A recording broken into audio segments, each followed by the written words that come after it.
Channel میں استقبال ہے۔ اگر آپ نے رحمانی چینل کو سبسکرائب نہیں کیے ہیں تو کر لیں اور بیل ضرور بجا دیں تاکہ ہمارے نئے ویڈیوز آپ کی خدمت میں پہنچ سکیں۔ بسم اللہ الرحمن الرحیم وبہ نستعین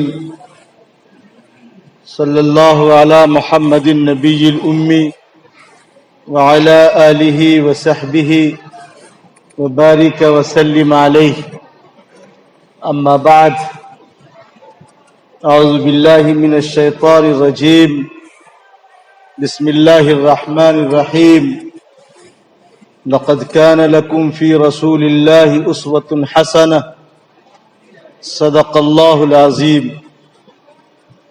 نہایت ہی قابل قدر، لائق ست تکریم بزرگوں، نوجوان نسلوں کے سرپرستوں، نوجوان ساتھیوں اور ہمارے عزیز بچوں،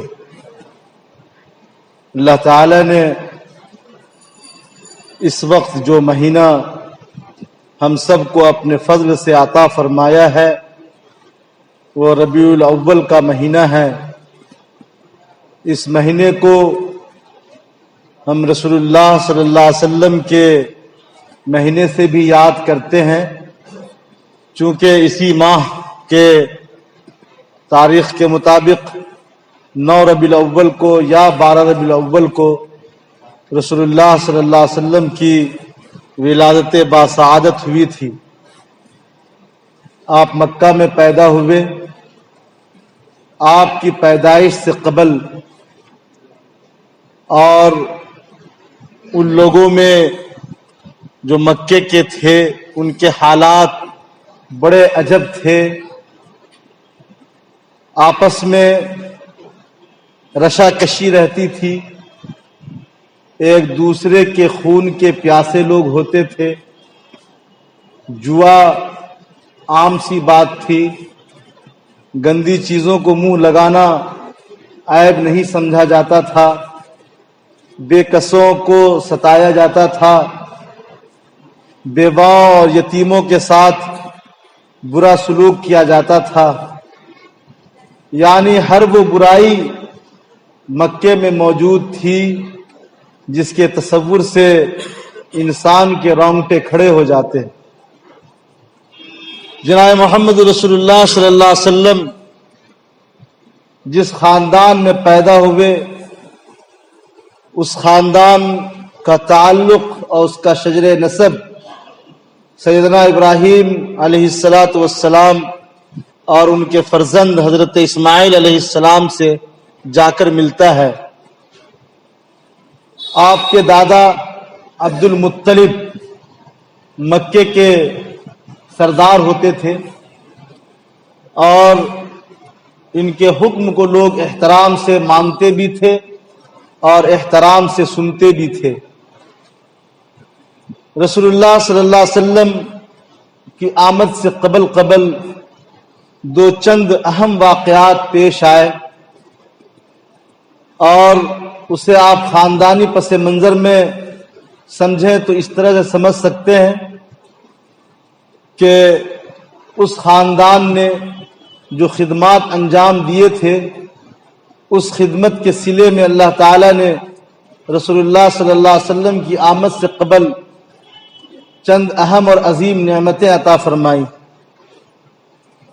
ہم سب کو اور آپ سب کو یہ بات معلوم ہے کہ زمزم کا کنواں جو حضرت اسماعیل علیہ السلام کی ایڑی کے لگنے کی وجہ کر چشمہ پھوٹا تھا اور بہت زمانے تک اس چشمے کا اپنا وجود رہا تھا، لیکن عجب اتفاق یہ رہا کہ وہ چشمہ ڈھک گیا، زمزم کے کنویں کو زمزم کا کنواں پٹ گیا اور اس کا کسی کو پتہ نہیں تھا کہ زمزم کا کنواں کہاں پر موجود ہے۔ رسول اللہ صلی اللہ علیہ وسلم کی آمد سے بہت قبل حضرت عبد المطلب کو اللہ تعالی نے ایک رات خواب میں دکھلایا کہ اسفر طیبہ پاک جگہ کو کھودو۔ عبد المطلب اس خواب کو نہیں سمجھ سکے۔ پھر دوسری رات عبد المطلب سو رہے تھے تو پھر خواب میں دکھایا گیا اس پھر برا کہ نیکی کی جگہ کو کھودو۔ عبد المطلب کو پھر وہ بات سمجھ میں نہیں آئی کہ پاک جگہ سے اور نیکی کی جگہ سے کون سی جگہ مراد ہے۔ تیسری شب عبد المطلب جب آرام فرمانے لگے تو نیند میں خواب میں پھر آپ کو دکھایا گیا اس پھر بئر زمزم۔ اے عبد المطلب آپ اس کنویں کو کھودیے جس کو زمزم کہتے ہیں۔ عرض یہ ہے کہ جو بڑے ہوتے ہیں اور جن کی نسلوں سے بڑائی قائم رہتی ہے انہی لوگوں کو اللہ تعالیٰ ایسی چیزوں کی تلاش کی فکر عطا فرماتے ہیں۔ اسی لیے مورخین نے لکھا ہے کہ کام تو ہونے ہیں، اللہ کام لینا ہے کسی نہ کسی سے، ہم نہیں کریں گے تو کسی سے بھی اللہ کام لے لے گا، لیکن وہ کام پہلے ان لوگوں کو عطا فرماتے ہیں جو سماج کے لیے، جو اپنے لوگوں کے لیے، جو خاندان گھر برادری کے لیے، گاؤں آبادی سلمز کے لیے فکر اور کرتے ہیں اور سوچتے ہیں، جن کے بعد نسلیں خدمت کریں گی۔ ایسے لوگوں کو اللہ موقع عطا فرماتا ہے۔ اگر ہم اس موقع سے فائدہ نہ اٹھائیں تو یہ ہماری بھول ہے۔ عبد المطلب چونکہ رسول اللہ صلی اللہ علیہ وسلم کے دادا ہیں اور خاندانی پس منظر میں آپ عرب کے سردار ہوتے ہیں، اسی لیے مورخین نے لکھا ہے کہ اللہ تعالیٰ نے عبد المطلب ہی کو یہ خواب دکھلائی۔ عبد المطلب سے اللہ تعالیٰ نے خواب میں یہ بھی بتلایا کہ اس جگہ کا پتہ آپ کو کیسے لگے گا کہ وہ جگہ کون سی ہے۔ خواب میں بتلایا کہ ایک کوا ہوگا جس کا رنگ سفید ہوگا، وہ کوا جہاں پہ منڈلایا، جہاں پہ اپنی چونچ مارے، آپ سمجھ جائیں کہ اس پھر بئر زمزم یعنی زمزم کے کنویں کو وہی کھودنا ہے۔ صبح اٹھے اور کعبۃ اللہ میں اس کی تلاش کے لیے حضرت عبد المطلب تشریف لے گئے۔ دیکھا کہ ایک سفید رنگ کا کوا اس جگہ پر جہاں پہ زمزم ہے منڈلا رہا ہے، اپنی چونچیں مار رہا ہے، وہیں پہ آپ نے کھودنا شروع کیا۔ مکہ کے لوگوں سے بتایا کہ ایسا ایسا ہم نے خواب دیکھے ہیں اور زمزم کا پتہ چلا ہے۔ لوگوں نے کہا کہ عبد المطلب کب کی کہانی، کب کی بات ہے، کہاں کھوجتے ہو، کیا تلاش کرتے ہو؟ کسی نے عبد المطلب کی بات پر توجہ نہیں دی۔ حضرت عبد المطلب نے اپنے بیٹے حارث کو اپنے ساتھ لیا اور حارث سے کہا کہ یہاں پہ توجہ دلائی گئی ہے کہ وہ کنواں جو ہمارے آباء و اجداد کا ہے اس کی شناخت، اس کی نشانی یہی بتائی گئی ہے۔ مکے کے لوگ ہمارا ساتھ نہیں دینا چاہتے ہیں اور تنہا میں کر نہیں سکتا ہوں، اسی لیے تم میرا ساتھ دو۔ تو حضرت حارث نے اور حضرت عبد المطلب نے اس جگہ کو جہاں پہ نشاندہی کی گئی تھی اس جگہ کو کھودنا شروع کیا۔ یہ سب تیاری ہے رسول اللہ صلی اللہ علیہ وسلم کی آمد کی۔ حضور تشریف لا رہے ہیں، دنیا نے ایسا انسان پیدا نہیں کیا اور قیامت تک پیدا نہیں کرے گا، ان کی آمد کی تیاری ہو رہی ہے۔ عبد المطلب اور حارث نے جب کھودنا شروع کیا تو اس کے منڈیر اس کے تلاش کرنے کے بعد جب ملا تو وہاں تک کنویں کے اس حد تک ان لوگوں نے کھود کر پھر سے چشمہ زمزم کا جاری ہو گیا۔ یہ دوبارہ چشمہ جاری ہوا ہے۔ مکے کے لوگوں نے کہا کہ ہم چونکہ سب ایک ہی خاندان کے لوگ ہیں، ہم سب کا تعلق حضرت اسماعیل اور حضرت ابراہیم سے ہے، اس لیے ہمیں اس بات کا موقع میسر کیا جائے کہ ہم بھی اس میں شریک ہو جائیں۔ لیکن اس بات کو سننے سے پہلے یہ بات توجہ سے سنیے کہ جب زمزم کا کنواں ہویدا ہو گیا، سامنے آ گیا، تو عبد المطلب نے یہ اللہ سے عہد کیا کہ اے اللہ، ہماری جو اولادیں ہیں ان اولادوں میں سے اس خوشی میں ہم کسی نہ کسی کو تیرے راستے میں قربان کریں گے۔ قرآن اندازی کی ایک شکل تھی، 10 بیٹے تھے عبد المطلب کو، اس وقت کا یہ فلسفہ تھا، 10 بیٹے تھے، بیٹیاں بھی تھیں۔ آج کا یہ فلسفہ نہیں ہے ہم دو ہمارے دو، یہ غلط رواج اور غلط طریق رائج کیا جا رہا ہے، اور ہم لوگ بھی کہیں نہ کہیں اس میں شامل ہیں اور سپورٹ میں ہیں۔ اللہ تعالیٰ معاف فرمائے۔ 10 بچے تھے، حضرت ابراہیم حضرت عبد المطلب کو سب قرا کرنے کی ضرورت پڑی تو 10 لڑکوں کے نام حضرت عبد المطلب نے لکھے، اور وہاں کا بت تھا بہت مشہور ہبل، اس بت کے سامنے جا کر سارے کے سارے پرچی میں لکھے ہوئے نام ڈال دیے۔ اتفاق کہیں کہ جس نسل سے جناب محمد رسول اللہ صلی اللہ علیہ وسلم کو اس دنیا میں تشریف لانا تھا، انہی کا نام آیا، ان کا نام عبداللہ تھا۔ حضرت عبداللہ حضور اکرم صلی اللہ علیہ وسلم کے والد ہیں۔ اب عبداللہ کی قربانی ہونی ہے، مذبح کی طرف لے جانے لگے حضرت عبداللہ۔ مکے کے لوگوں نے سردار قریش حضرت عبد المطلب سے کہا کہ ایسا آپ کیوں کرتے ہیں، کتنا اچھا بچہ، اور عبد المطلب کو حضرت عبداللہ سے بہت محبت تھی، بے تحاشا محبت تھی، سب سے چھوٹے بھی تھے۔ تو لوگوں نے رائے دیا کہ ایسا آپ نہ کریں، اس کی جگہ پہ کچھ اور کر لیں آپ۔ اس وقت ایک خاتون ہوا کرتی تھی جن کے بارے میں بہت مشہور تھا کہ اسے روحانی علم کا بڑا علم ہے، کہا کہ چلتے ہیں ہم ان کے پاس۔ ان کا نام کچھ تھا، برہنہ نام کی عورت تھی وہ۔ عبد المطلب نے لوگوں کی رائے کو پسند کیا اور ان کے پاس سب لوگ چلے۔ اس نے کہا کہ آپ عبداللہ کی قربانی پیش نہ کریں۔ اس نے بعض چیزیں ایسی بتائیں بھی کہ ایسا ہونا ہے، اس کی نسل سے ایسے ایک لڑکے کی ولادت ہونی ہے جو پوری دنیا جن کو ماننے والی ہوگی اور جن کا غلغلہ ہوگا پوری دنیا میں۔ اس کی جگہ پر آپ ایسا کریں کہ آپ 10 اونٹنیوں کو بھی رکھیں اور ان کے بھی نام کو رکھیں اور قرا کریں۔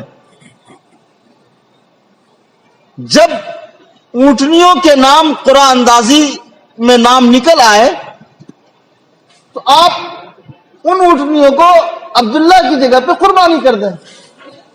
پہلی مرتبہ نکالا 10 اونٹنیوں کو تو عبداللہ ہی کا قرآن میں نام آیا، پھر 10 کو شامل کیا، 20 کے بعد 30، 40، 50، 60، 70، 80، 90، 100، یعنی 100 مرتبہ اونٹنیوں کے نام لیے رکھے گئے قرآن میں، اور حضرت عبداللہ کے بھی نام رکھے گئے۔ تو 100 مرتبہ ہونے کے بعد تب ان اونٹنیوں کے نام قرآن میں آئے۔ حضرت عبداللہ کی نسل سے ایک امت کو وجود میں آنا تھا، اسی لیے اللہ تعالیٰ نے اس طریقے سے جناب محمد رسول اللہ صلی اللہ علیہ وسلم کی آمد سے قبل حضرت عبد المطلب سے صدقہ کروایا۔ ہر وہ کام جس کا آغاز کیا جائے اس کا انجام اسی وقت اچھا ہوگا جب آپ اس کام کے آغاز سے قبل صدقے کا نظام قائم کریں۔ اس سے یہ بات ثابت ہوتی ہے۔ پھر عبد المطلب نے ان 100 اونٹنیوں کے نام لکھے، عبداللہ کے نام لکھے، حضرت عبداللہ کے نام لکھے۔ تو اب 2، 3، 4 مرتبہ جب انہوں نے قرآن اندازی کی تو ہر مرتبہ اونٹنیوں کے نام آتے رہے، اس طرح سے رسول اللہ صلی اللہ علیہ وسلم کی آمد سے قبل حضرت عبداللہ کی جگہ پر حضرت عبد المطلب نے 100 اونٹنیوں کی قربانی پیش فرمائی. یہ رسول اللہ صلی اللہ علیہ وسلم کی آمد کی تیاری ہے. زمزم کا وجود میں آنا اور حضرت عبد المطلب کے ذریعے عبداللہ کے لیے حضرت عبداللہ کے لیے اتنے جانوروں کی قربانی پیش کرنا. رسول اللہ صلی اللہ علیہ وسلم کی آمد سے قبل بڑا واقعہ ہے. الم تر کیف فعل ربک باصحاب الفیل الم یجعل کیدہم فی تضلیل وارسل علیہم طیرا ابابیل ترمیہم بحجارۃ من سجیل فجعلہم کعصف مأکول. ابرہا دراصل نجاشی اس وقت کا بادشاہ ہوا کرتا تھا اور نجاشی کی طرف سے ابرہا گورنر تھا. صنعاء ایک مقام ہے وہاں کا, اسی کے تحت کعبۃ اللہ آتا تھا. کعبۃ اللہ جب یہ شخص آیا تو اس نے کچھ محسوس کیا اور یہ وعدہ کیا. صنعاء میں اس نے جب یہ یہاں سے واپس گیا تو صنعاء میں کعبۃ اللہ ہی کی طرح ایک عمارت بنوائی کہ اب لوگ مکہ نہیں جا کر یہاں صنعاء کے مقام پر آئیں اور اس گھر کا طواف کریں, کعبۃ اللہ کا طواف نہ کریں. لیکن امت کا رجوع اس طرف نہیں ہوا تو بڑا غصہ آیا اور اس نے کعبۃ اللہ کو نعوذ باللہ ڈھانے کا ارادہ کر لیا. اسی ارادے سے وہ شخص آیا کعبۃ اللہ میں. عبد المطلب کے 200 اونٹنیاں, بعض لوگ کہتے ہیں 100 اونٹنیاں ابرہا کے لوگوں نے قبضہ میں کر لیا تھا. عبد المطلب جو چونکہ سردار تھے, کعبۃ اللہ کے ذمہ دار تھے, انہوں نے کہا کہ بھائی اللہ کا گھر ہے کعبۃ اللہ, اللہ اس کی حفاظت کرے گا, ہمیں تو ہماری 100 اونٹنیاں چاہیے. اللہ تبارک و تعالیٰ نے کعبۃ اللہ کی حفاظت کی پوری ذمہ داری قبول فرمائی اور طیرن ابابیل پرندوں کو بھیجا. ہر پرندے کے چونچ پر نام لکھا ہوا تھا. اس جو پتھر وہ پرندہ برساتا تھا اس پر ہر ایک کا نام لکھا ہوا ہوتا تھا اور جس کو پڑھتا تھا وہیں پہ ڈھیر ہوتا تھا. ابرہا کو بھی پڑھا, لیکن اللہ تعالیٰ کو بتانا تھا کہ وہ لوگ جو اللہ کے گھر کے خلاف سازش کرتے ہیں اور جو اللہ کے گھر کے لیے برا سوچتے ہیں اور جو اللہ کے گھر کے لیے اچھا خیال نہیں رکھتے ہیں, اللہ تعالیٰ اسے عجب عذاب میں مبتلا فرماتا ہے.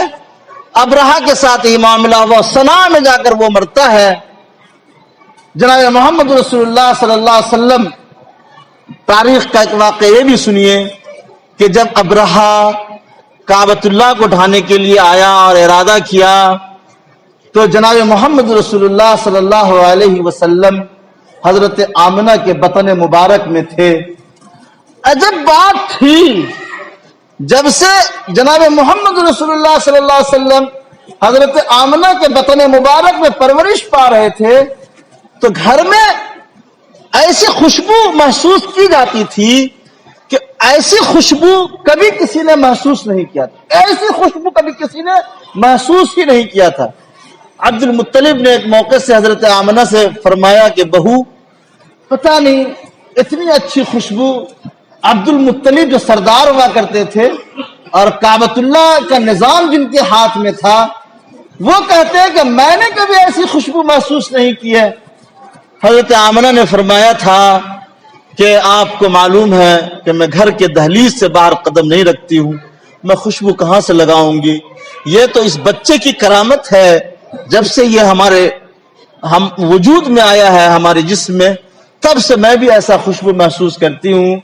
جناب محمد رسول اللہ صلی اللہ علیہ وسلم حسن یوسف دم عیسیٰ ید بیضا داری آنچ خوبا ہما دارن تو تنہا داری بلغ العلا بکمالہ کشف الدجا بجمالہ حسنت جمیع خصالہ صلو علیہ وآلہ. یہ رسول اللہ صلی اللہ علیہ وسلم کی ذات اقدس اور ذات مقدسہ کی بات تھی. عبد المطلب نے حضرت آمنہ سے گزارش کی. جب ابرہا کعبۃ اللہ کو شہید کرنے کے لیے آ رہا تھا تو عبد المطلب نے حضرت آمنہ سے ایک گزارش کی اور فرمانے لگے کہ آمنہ ایسا کرتے ہیں کہ ایک ایسی طاقت سے ہمارا مقابلہ ہے کہ اس مقابلے کے لیے ہمارے پاس کوئی تیاری بھی نہیں ہے اور ہم اس کا مقابلہ بھی نہیں کر سکتے. سپر پاور طاقت ہے، اس سے بڑھ کر کوئی طاقت نہیں ہے اور ہم اس سے لڑ نہیں سکتے. ایک گزارش تم سے ہماری یہ ہے کہ تم خود کعبۃ اللہ میں چلو. ہمیں امید ہے کہ اللہ تبارک و تعالی اس پرورش پانے والے بچے کی لاج رکھیں گے اور ان کے طفیل سے ہمارا مسئلہ اللہ تعالی حل فرما دے گا. عبد المطلب کی سرداری بھی باقی رہ جائے گی، ورنہ تاریخ یہ بات ہمیشہ لکھے گی کہ عبد المطلب کے ہوتے ہوئے ابرہہ نے بلا کسی مقابلے کے کعبۃ اللہ کو شہید کر دیا.